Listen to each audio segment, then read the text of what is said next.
वंदे वाञ्छितलाभाय चन्द्रार्धकृतशेखरां वृषारूढां शूलधरं शैलपुत्रीं यशस्विनीं. सर्व बंधू भगिनींना नमस्कार. तुम्हा सर्वांना नवरात्रीचा हार्दिक शुभेच्छा. नवरात्राचा उत्सव हा 9 दिवसांचा असतो आणि या 9 दिवसांपैकी पहिला दिवस दुर्गा देवीच्या पहिल्या अवताराला म्हणजेच शैलपुत्री देवीला समर्पित असतं. नवरात्राच्या पहिल्या दिवशी दुर्गा देवीचा शैलपुत्री रूपाची पूजा केली जाते. पर्वतराज हिमालयाची कन्या म्हणून तिचा जन्म झाल्यामुळे तिला शैलपुत्री असे म्हणतात.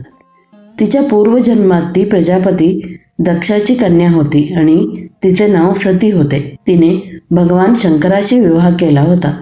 प्रजापती दक्षाच्या यज्ञात सतीने आपल्या शरीराचा त्याग केला आणि नंतर ती शैलराज हिमालयाच्या घरी जन्माला आली. हिला पार्वती असेही नाव आहे.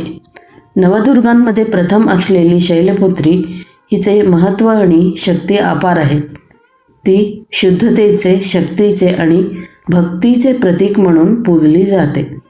शैलपुत्री हे नाव 2 संस्कृत शब्दांपासून तयार झाले आहे.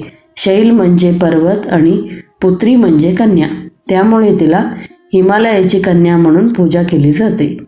नंदी नावाचा पांढऱ्या बैलावर स्वार असलेली ती आपल्या उजव्या हातात त्रिशूळ आणि डाव्या हातात कमळ धरून असते.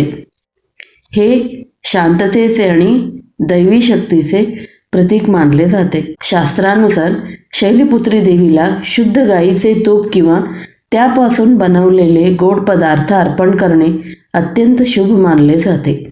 देवीला तूप अर्पण केल्याने आरोग्य आणि रोगमुक्त जीवन मिळते असे मानले जाते. तुम्ही तुपासोबत गोड पदार्थ किंवा साखरेची मिठाई सुद्धा अर्पण करू शकतात. नमस्कार.